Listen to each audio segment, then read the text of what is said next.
UP के सबसे धनवान कहे जाने वाले प्रयागराज के श्रीमठ बाघंबरी गद्दी के नए उत्तराधिकारी की ताजपोशी हो गई।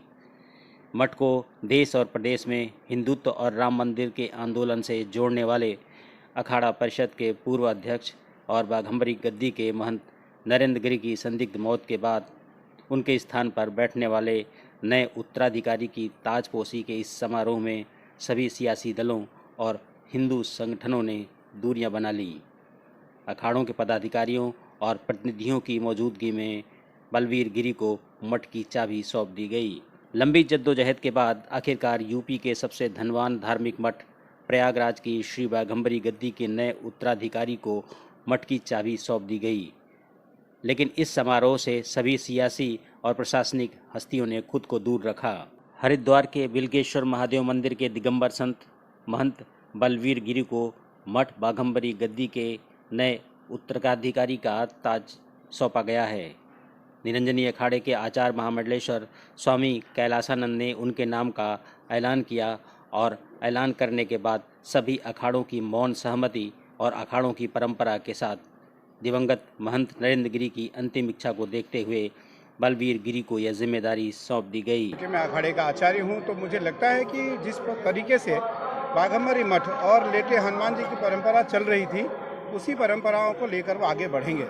उसी को ध्यान में रखते हुए और पूज्य नरेंद्र गिरि जी महाराज, ब्रह्मलीन पूज्य नरेंद्र गिरि जी महाराज की जो इच्छा थी, उन इच्छाओं का सम्मान करते हुए, जिससे उनकी आत्मा को शांति मिले, उसका सम्मान करते हुए, परंपराओं का ध्यान रखते हुए हमने यह निर्णय लिया और हमारे पंच ने यह निर्णय लिया, जिसके कारण बलवीर गिरि जी की आज विधिवत परंपराओं के अनुसार उनका आज यहाँ उत्तराधिकारी के रूप में उनकी नियुक्ति हुई, उनका चादर भी। ताजपोशी के ऐलान के बाद मठ में बनाए गए भव्य पंडाल में नए उत्तराधिकारी महंत बलवीर गिरि की चादरपोशी की गई। यहाँ भी खुद स्वामी कैलासानंद ने उनकी चादरपोशी की और इसके बाद सभी अखाड़ों के साधु संत बारी बारी से मठ के नए उत्तराधिकारी को चादरपोशी करने आए।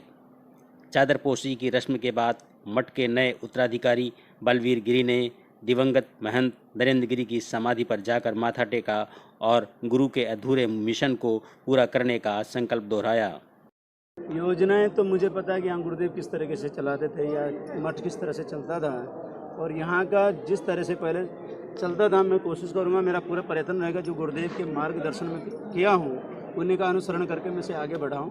और जिस तरीके से गुरुदेव आगे लेके गए, मेरा पूरा प्रयत्न ये रहेगा कि वो आगे बढ़ता रहे, साधु संतों की सेवा होती रहे, आगंतुक यहाँ से प्रेम से आए, प्रेम से जाए।